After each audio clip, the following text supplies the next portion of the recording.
Good morning. There is a strong push among many countries now to de-dollarize, which is to move away from the US dollar as a primary currency for trading and for settlements. And the renminbi, which is China's currency, is rapidly rising now as a preferred means of transacting business around the world. And these trends are accelerating, but it's important to establish first that the US dollar is the world's reserve currency, and China's government does not seek to replace the US dollar with their own in that role. Chinese companies love dollars. They make billions of them every day, and they're simply moving these USD into Chinese banks instead of our banks. We discussed that before in this previous video that we will link to.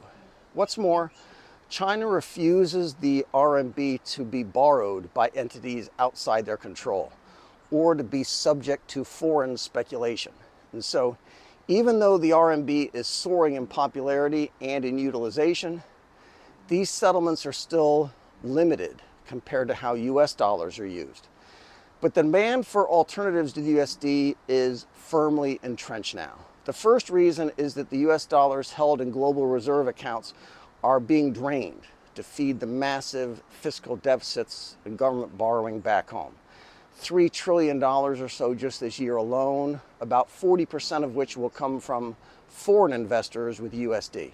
So these funds will be unavailable to finance international trade and will increase going forward as US deficits and debts rise.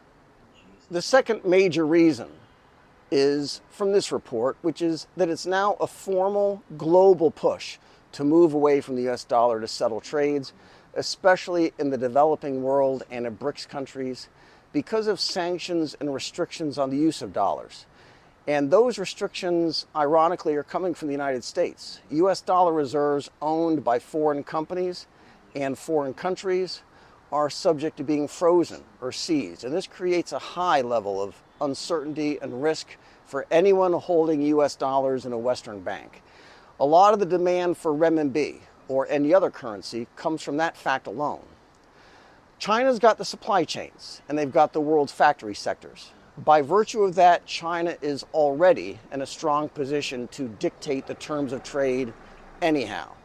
China is happy to accept US dollars from Americans and euro from Europeans and so on, and to use their own currency when advantageous, and to allow its currency to be used as a medium of exchange with friendly countries and friendly companies.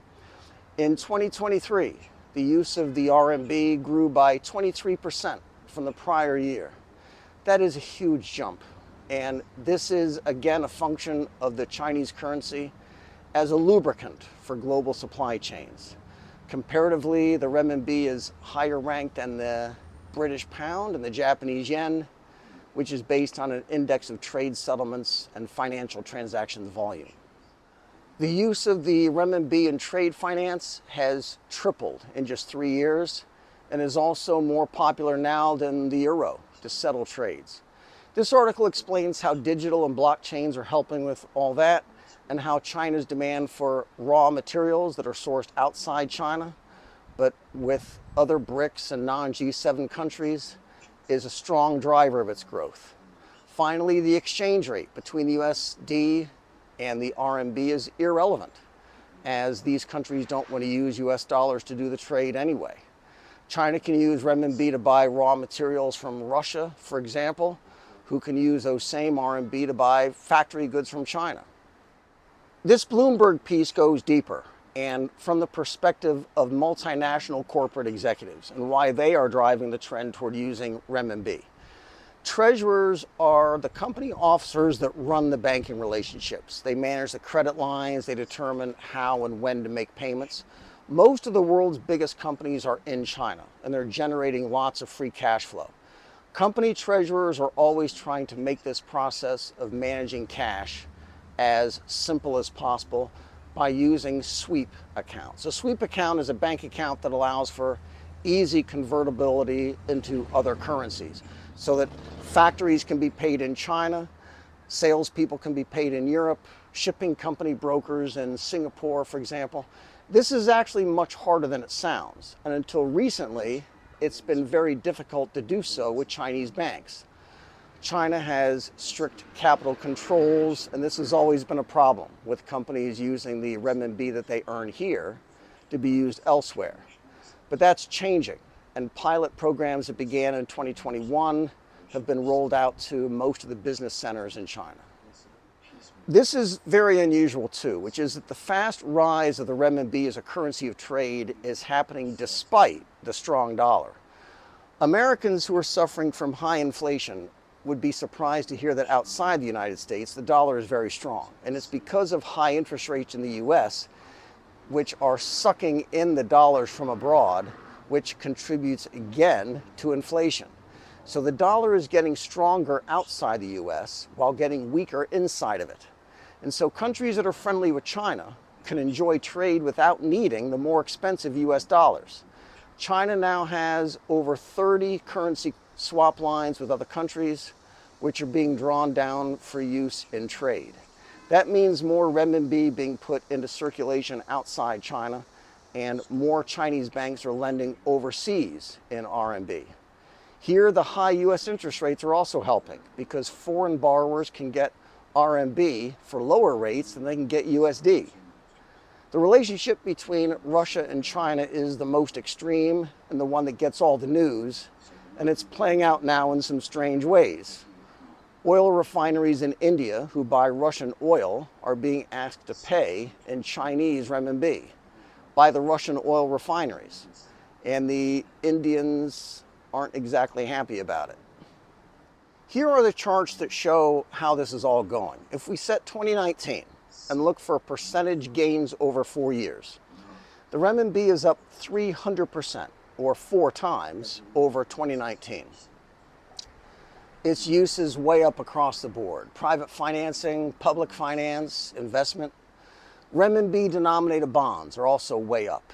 Here is the growth of China's payments and settlement systems. On the left side axis, in trillion of RMB, it went from 0 volume in 2016 to over 30 trillion renminbi at year-end 2023. 30 trillion renminbi is over 4 trillion USD. Here is the most important chart of all. Chinese bank lending to foreign borrowers in RMB is also rising, tripling since 2016 and going from, looking at the right side axis, going from 12% of all currency lending to about 28%. Here, remember our point from before. The Chinese banks have billions of dollars and in euro and in yen. They are lending those currencies as well. China is setting up their own banking system, using dollars and euro, which are in their own banks, creating loans and new assets and new economic growth. Here is the chart. In 2023, Chinese financial institutions had $150 billion in renminbi loans outstanding, but that represented just 28% of all their loans outstanding. Divide 150 billion by 28%, that's $535 billion. Chinese banks have loaned $150 billion worth of renminbi abroad, and they also have $385 billion in loans in other currencies, primarily in USD. That's what this chart means. Chinese banks are making money everywhere and in every way. They lend renminbi to countries that can't use dollars. They create US dollar loans to countries that prefer those. The analysts who look at the absolute trading volume of USD versus RMB and the absolute settlement volumes and conclude that the US dollar will not be replaced by the RMB, you're missing the point. China is very happy with the way things are right now and how they're going. Chinese banks are especially happy.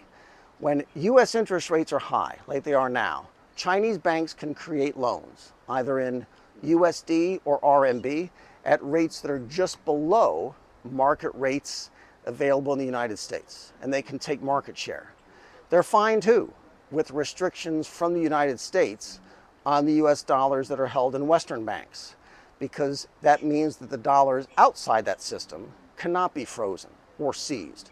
That makes them more valuable. And China's got a lot of those dollars too, with $3 billion more coming in every day. The demand for renminbi is coming from all directions now. Multinational companies in China are finding it's just easier to use RMB now.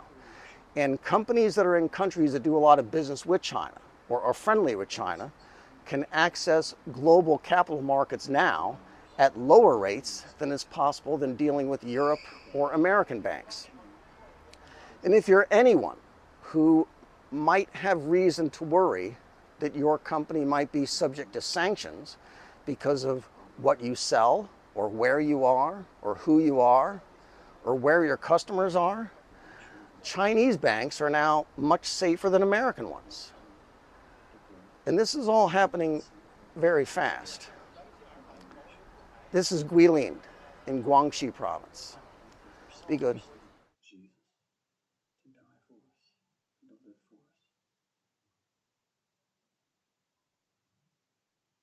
We bind up the evil spirits